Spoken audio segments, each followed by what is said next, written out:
आप सभी का एक बार फिर से स्वागत है 15 मिनट्स लेक्चर शो में। आज हम लोग तीसरी शर्करा की बात करेंगे। हम लोग पिछले लास्ट लेक्चर में फ्रक्टोज, सुक्रोज और ग्लूकोज तीन शर्कराओं के बारे में चर्चा कर चुके हैं। आज हम लोग एक चर्चा करेंगे एक ऐसी शुगर पर जो एक डाइसैकेराइड का एग्जाम्पल है, अंकुरित बीजों में पाई जाती है, जिस शर्करा के बारे में आज हम लोग डिस्कशन करने वाले हैं। चलिएगा देखते हैं, शुरुआत करते हैं। नेक्स्ट शर्करा पर चलते हैं आगे। देखिएगा कौन सी शर्करा है, क्या नाम होगा इस शर्करा का, ध्यान दीजिएगा। लीजिए आपके सामने है, शर्करा का नाम है माल्टोज। क्या है सर? अंकुरित बीजों की शर्करा।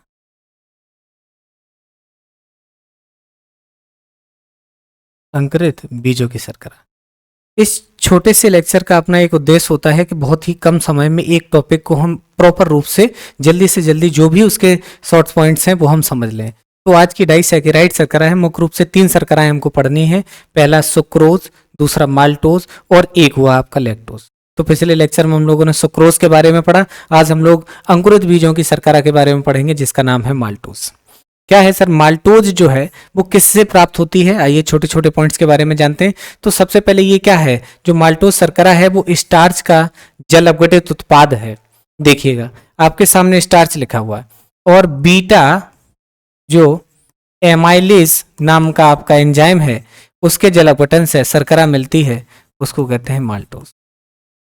देखिएगा तो C12H2211 ये आपके सुक्रोज का भी यही फॉर्मूला होता है, लेकिन वो आप देखते हैं कि गन्ने की शक्कर से या चुकंदर से मिलती है। ये अंकुरित बीजों की शर्करा है जिसको हम लोग क्या कहते हैं? माल्टोज। सर ये और किस नाम से जानी जाती है? Also known as malt sugar. इसको माल्ट शुगर भी कहा जाता है। अब दो बातें पता चल गई कि अंकुरित बीजों की शर्करा है जिसका नाम है माल्टोज। सर एक डाइसैकेराइड है, किससे प्राप्त होती है? स्टार्च के जल अपघटन से प्राप्त होती है।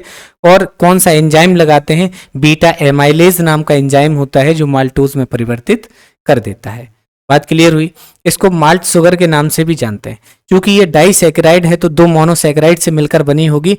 1 mole of maltose gives 2 moles of glucose on acidic hydrolysis. अम्लीय जल अपघटन करने पर यदि माल्टोज का अम्लीय जल अपघटन कर दिया जाए तो ये छोटे छोटे दो मोनोसैकेराइड्स में टूट जाती है। तो हम कह सकते हैं कि जो माल्टोज है वो किसका डाइसैकेराइड है? सर ग्लूकोज का डाइसैकेराइड है। आगे देखिएगा आपके सामने अल्फा ग्लूकोज के दो स्ट्रक्चर बने हुए।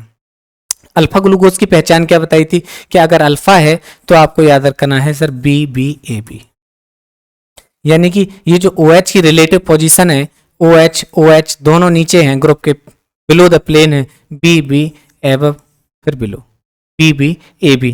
इस तरीके से इनके नाम लिख देते हैं। ये आपकी ट्रिक हो गई। ये अल्फा है। जैसे ही आप अम्लीय जल अपघटन कराते हैं तो यहां से क्या होता है? H2O जो है निष्कासित हो जाता है। H2O निष्कासित होने के बाद देखिएगा किस तरीके की बॉन्डिंग इनके बीच में बनती है। आइए थोड़ा सा इसको देखते हैं। हम आपको यहाँ पर बॉन्डिंग बनाकर दिखाई देते हैं। क्या करते हैं, किस तरीके से इनके बीच में बॉन्डिंग बन जाती है, आइए समझिए।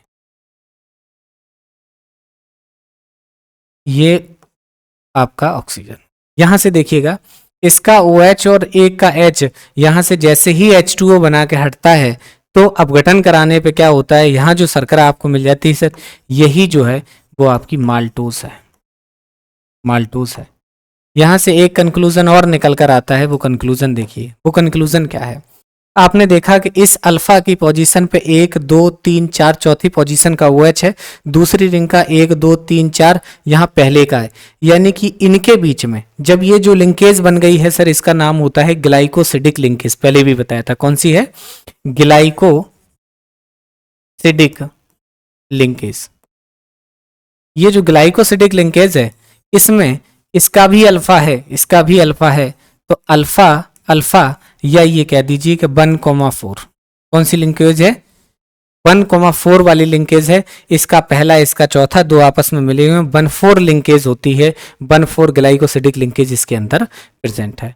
नेक्स्ट, ये क्या है नेचर में सर? कैसा है नेचर इसका? देखिएगा नेचर में लीवो रोटेटरी है। लीवो रोटेटरी क्या होते हैं? एक डेक्स्ट्रो रोटेटरी होता है, एक लीवो रोटेटरी, यानी जो समतल दुर्भित प्रकाश को, एक ऐसा प्रकाश जो केवल एक ही दिशा में गमन करता है, उसको आप प्लेन पोलराइज लाइट कहते हैं।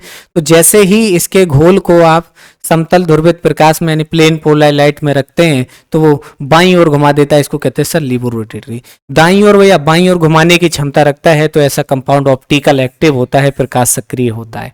यह कैसा है? क्रिस्टलीय ठोस है, जल में विलेय है।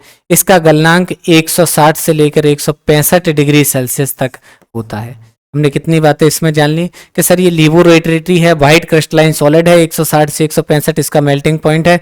व्हाइट क्रिस्टलाइन सॉलिड के साथ साथ ये लीवो रोटेटरी है, इसका मतलब ऑप्टिकल एक्टिव भी है। सर ये मीठा है, लेकिन यह इतना मीठा नहीं है। अगर सुक्रोज की तुलना अगर बात कर लें कि जो शक्कर होती है जिस तरीके से मीठी, उसके रेस्पेक्ट में ये 1/3 गुना है। और ये सर म्यूटे रोटेशन शो करता है, परिवर्ती ध्रुवण घूर्णन जिसको कहा जाता है। सर ये म्यूटे रोटेशन क्या है? आप देखते होंगे कि किसी की एक ओपन चेन भी बनती है और एक जो साइक्लिक स्ट्रक्चर है वो भी बनती है। तो ओपन चेन को कहते हैं हम लोग फिशर प्रोजेक्शन, और जो साइक्लिक स्ट्रक्चर बनती है उसको कहते हैं हावर्थ प्रोजेक्शन। तो ओपन चेन दो फॉर्म में पाई जाती है, एक अल्फा में एक बीटा। तो दो अलग अलग रूप उनके अल्फा बीटा जो भी नाम देते हैं वो है, जब एक एनोमर यानी कि अल्फा वाला बीटा में जब चेंज होता है, वो ओपन चेन के थ्रू अगर चेंज होता है तो इस घटना को म्यूटे रोटेशन कहा जाता है।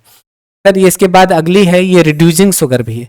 अगर रिड्यूसिंग शुगर है तो फेलिंग को और टॉलिन को दोनों को ही अपचेत करती होगी। यदि टॉलिन को अपचेत करती है तो ये जो है ब्लैक पीपीटी बनाती है, जिसको हम लोग कहते हैं रजत दर्पण। क्या होता है? ब्लैक पीपीटी बनाती है। तो इन्होंने कहा है कि क्या ये रिड्यूसिंग है? हाँ सर। अगर डाइसैकेराइड की बात करें तो आपने 3 डाइसैकेराइड की शर्कराएं पढ़ी हैं, जिसमें नेक्स्ट लेक्चर में हम लोग लैक्टोज पर भी चर्चा करेंगे। तो उसमें केवल 3 शर्कराओं में से केवल एक शर्करा ऐसी है जो नॉन रिड्यूसिंग शुगर है, जिसको हम लोग सुक्रोज कहते हैं। सभी जितनी भी मोनोसैकेराइड्स हैं सभी रिड्यूसिंग हैं, यानी कि वो टॉलिन और फेलिंग दोनों को ही अपचेत कर देती होंगी। लेकिन सुक्रोज ही एक ऐसी है जो नॉन रिड्यूसिंग शुगर है। क्यों है ऐसा? क्योंकि उसके पास फ्रीली जो कार्बोनिल ग्रुप है वो नहीं होता है। माल्टोज की अगर बात करें, react with the phenyl hydrogen. आप जानते हैं जब फिनाइल हाइड्रोजन यानी कि C6H5NH2 से रिएक्शन कराई जाती है तो ओसा जोन का फॉर्मेशन होता है। तो ये भी ओसा जोन का फॉर्मेशन करता है। जो नॉन रिड्यूसिंग शुगर थी उनके पास फ्रीली कार्बोनिल ग्रुप नहीं था, वो ओसा जोन का निर्माण नहीं कर रही थी। इसका मतलब इनके पास भी ओसा जोन है जो कि निर्माण करते हैं। चलिए आइए, अब जो माल्टोज है 2 साइक्लिक स्ट्रक्चर में पाया जाता है। तो माल्टोज जो है अगर 2 साइक्लिक स्ट्रक्चर, इनको क्या कह रहे हैं? एनोमर। एनोमर क्या थे? एनोमर होते हैं बच्चों साइक्लिक एपीमर। साइक्लिक एपीमर को ही एनोमर कहा जाता है। अब आपको एपीमर जानना चाहिए कि एपीमर क्या है। तो किसी भी एक कार्बोहाइड्रेट में या किसी ऑप्टिकल कंपाउंड में एक कायरल कार्बन के रेस्पेक्ट में उसका कॉन्फ़िगरेशन चेंज होता है। तो एक तरफ कहीं वो एच इधर लगा है, दूसरे में इधर लगा है। जैसे एक छोटा एग्जांपल लेते हैं आपका, एक ग्लूकोज और दूसरा गैलेक्टोज, तो दोनों आपस में एपीमर हैं। तो वो एक दूसरी जो पोजीशन है यानी कि C2 एपीमर इनको बोला जाता है। तो दूसरे कार्बन पर OH की रिलेटिव पोजीशन चेंज है तो वो क्या हो गए? एपीमर। ऐसे ही साइक्लिक स्ट्रक्चर के अंदर अल्फा ग्लूकोज और बीटा ग्लूकोज के आपके एनोमर्स हमने बताए थे आपको। तो साइक्लिक स्ट्रक्चर के अंदर किसी भी कार्बन पर उस कार्बन के रेस्पेक्ट में जब कॉन्फ़िगरेशन चेंज होता है तो वो दोनों एनोमर बनाते हैं। तो साइक्लिक एपीमर को क्या कहा जाता है? एनोमर। तो यहाँ पे जो ए लिखा है, इस ए को आप क्या मानकर चलेंगे? सर ए नहीं है, वो अल्फा है आपका। ये वाला जो है वो क्या है? अल्फा है और ये बीटा है। ठीक है, ये आपका बीटा है और ये अल्फा है। तो अल्फा माल्टोज और बीटा माल्टोज 2 में पाया जाता है।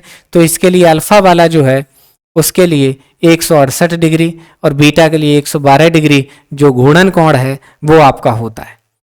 तो 2 जो एनोमर्स हैं वो म्यूटे रोटेशन आपस में शो कर रहे हैं। अभी आपको बताया था कि 2 साइक्लिक स्ट्रक्चर एक दूसरे में चेंज होती हों, लेकिन होती हों ओपन चेन स्ट्रक्चर के through. 2 cyclic structure open chain के थ्रू एक दूसरे में परिवर्तित होती हैं, इसी को म्यूटे रोटेशन कहा जाता है। और ये घटना कब होती है? जब इक्विलिब्रियम पे। इक्विलिब्रियम पे तब अगर अल्फा वाले की आप रोटेशन देखें कितनी होती है, तो इक्विलिब्रियम के अंदर दोनों जो है 168 112 वाला कितने पे आ जाता है? 136 डिग्री। इक्विलिब्रियम होगा तो एक सेट कंडीशन आ जाएगी जिस पर आकर म्यूटे रोटेशन शो करेगा। नेक्स्ट है ऑक्सीडेशन, यानी कि रिएक्शन की बात हम लोग कर लेते हैं। तो आपके पास एक माइल्ड ऑक्सीडाइजिंग एजेंट है जिसको हम लोग क्या कह रहे हैं? Bromine water. अगर कंसंट्रेट HNO3 लेते हैं तो स्ट्रॉन्ग है, और Br2 जो है वो कैसा है आपका, माइल्ड ऑक्सीडाइजिंग एजेंट है, माइल्ड ऑक्सीडाइजिंग एजेंट हुआ आपका। तो ये जो माइल्ड ऑक्सीडाइजिंग एजेंट की प्रेजेंस में जैसे ही कराते हैं तो ये माल्टोनिक एसिड में परिवर्तित हो जाता है। कई किताब में माल्ट बायोनिक एसिड भी लिखा होता है, देख लीजिएगा, इसको ऐसे भी लिखते हैं, माल्ट बायोनिक एसिड, या कहिएगा माल्टोनिक एसिड। तो इसमें क्या होता है कि आप देख रहे हैं इस जगह का जो बॉन्ड था दोनों के साथ, O के साथ जुड़ा हुआ था, ये बॉन्ड इस जगह पर क्या हुआ होगा, ब्रेक हुआ होगा, H इस पर आ गई तो ये OH बन गया, और ये C के साथ जो है H प्रेजेंट था, इस पर OH आ गई तो H और OH इस तरीके से जुड़ जाने से क्या हुआ, ये COOH यानी ऑक्सीडाइज हो गया, ऑक्सीजन जुड़ने के साथ साथ, तो ये COOH में चेंज हो गया और ये जो है वो CO में चेंज हो गया, और दोनों के बीच में जो है बॉन्ड नहीं है, तो इसी को क्या कहते हैं, माल्टोनिक एसिड कहते हैं। और दूसरा जो है सच एच जैसा स्ट्रक्चर बना था वो ही आपके सामने बना हुआ है।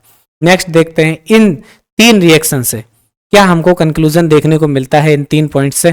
पहला देखा कि रिड्यूसिंग शुगर है, फेनिल हाइड्रोजन के साथ रिएक्शन करता है, म्यूटेट रोटेशन शो करता है, इक्विलिब्रियम पर म्यूटेट रोटेशन 136 है, ऑक्सीडेशन करने पर माल्टोनिक एसिड बनाता है।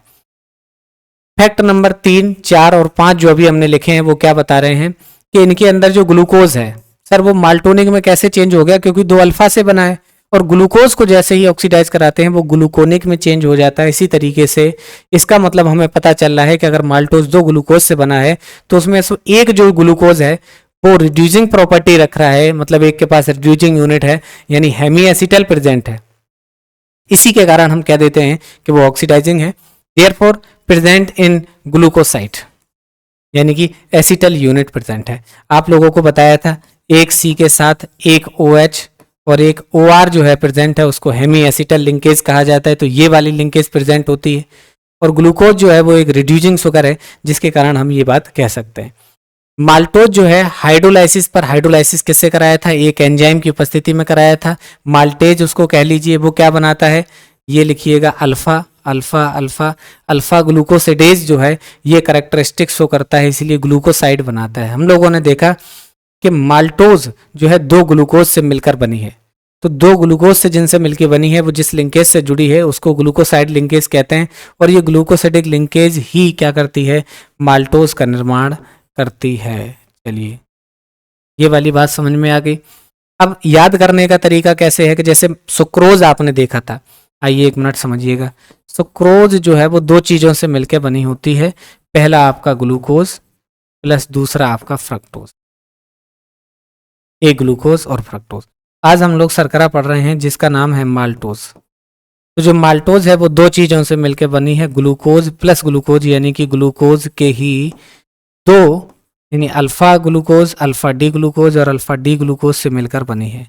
याद करने का न्यूमेरिक ये हो सकता है कि आप इसको अगर याद करना चाहते हैं कि माल्टोज किन 2 शर्कराओं से बनी है, तो आप याद कर सकते हैं कि ग्लूकोज का, माल्टोज में जो है ग्लूकोज का माल ही माल है, ग्लूकोज का माल ही माल है, तो ग्लूकोज का ही तो मतलब केवल ग्लूकोज जो है वो माल्टोज बना रही है। माल्टोज के अंदर ग्लूकोज का माल ही माल है, याद रखेंगे। तो माल्टोज जो है वो ग्लूकोज और अल्फा डी ग्लूकोज से मिलकर बनी है। आइए ऑक्सीडाइजेशन पे हमने देखा कि जो ब्रोमीन वाटर है जब ऑक्सीडेशन कराया है तो क्या बनाया है सर, माल्टोनिक एसिड बनाया है, या माल्ट बायोनिक एसिड जिसको हम लोग कहते हैं।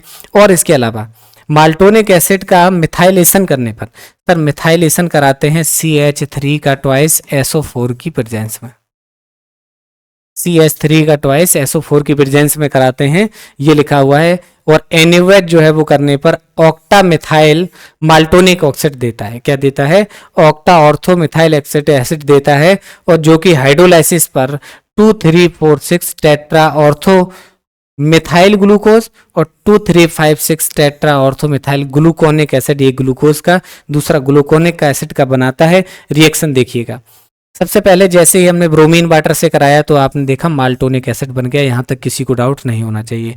ये वाला बॉन्ड टूट के OH का निर्माण करता है और यहाँ पर COOH बनाता है, मेल्ट बायोनिक एसिड कहिए या माल्टोनिक एसिड कहिए। जैसे ही मिथाइलेशन कराते हैं बेस की प्रेजेंस में, तो आप देखते हैं कि जो OH वाले ग्रुप थे वो सभी OCH3 में, यानी मिथाइलेशन हो गया, किसमें चेंज हो गए, OCH3 में, OCH3 के अंदर ये वाले चेंज हो गए। सबको बात क्लियर है? अब जो आपका ये जो बना है जिसके मिथाइलेशन जिस पर हो गया है 8 बार जुड़ा हुआ है, जिसमें OCH3 यहाँ पे 1 2 3 4 5 6 7 8 बार जो है OCH3 जुड़ा हुआ है, इसका नाम अभी हमने आपको बताया था ऑक्टा मिथाइल माल्टोनिक एसिड का निर्माण करता है, जिसके जल अपघटन पर 2 3 4 6 और टेट्रा ऑर्थोमेथाइल ग्लूकोज बनता है। जैसे ही आप जल अपघटित करते हैं तो आपका 2 3 4 6 टेट्रा ऑर्थोमेथाइल ग्लूकोज का एक पायरेनोज रिंग बनाता है, यहाँ पे ग्लूकोनिक एसिड बनाता है। ये देखिएगा आपका ये वाला आपका सेकंड हो गया। तो ये एक शॉर्ट क्विक रिवीजन था आपका। माल्टोज जो है वो आपने शर्करा देखी स्टार्च के अल्फा एमाइलेज के जल अपघटन से बनाता है, लीवो रोटेटरी है, मेल्टिंग पॉइंट इसका 160 से 165 डिग्री सेल्सियस है, ऑप्टिकल एक्टिव है, जल में अपघटित हो जाता है, और ये ढेर सारे गुण जो हमने पता किया। और माल्टोज है वो एक अंकुरित बीज की शर्करा है। तो इसी तरीके से ये जो लेक्चर है आपका समाप्त होता है। नेक्स्ट लेक्चर में नेक्स्ट डाइसैकेराइड के साथ आप सभी के साथ उपस्थित होंगे। इसकी PDF आपको हमारे टेलीग्राम चैनल पर उपलब्ध हो जाएगी। इसी तरीके से आप चैनल के साथ जुड़े रहिएगा, अपना प्यार बनाए रखिएगा। अगले लेक्चर में फिर से मुलाकात होगी। आप सभी लोग अपना ध्यान रखिएगा। Bye bye.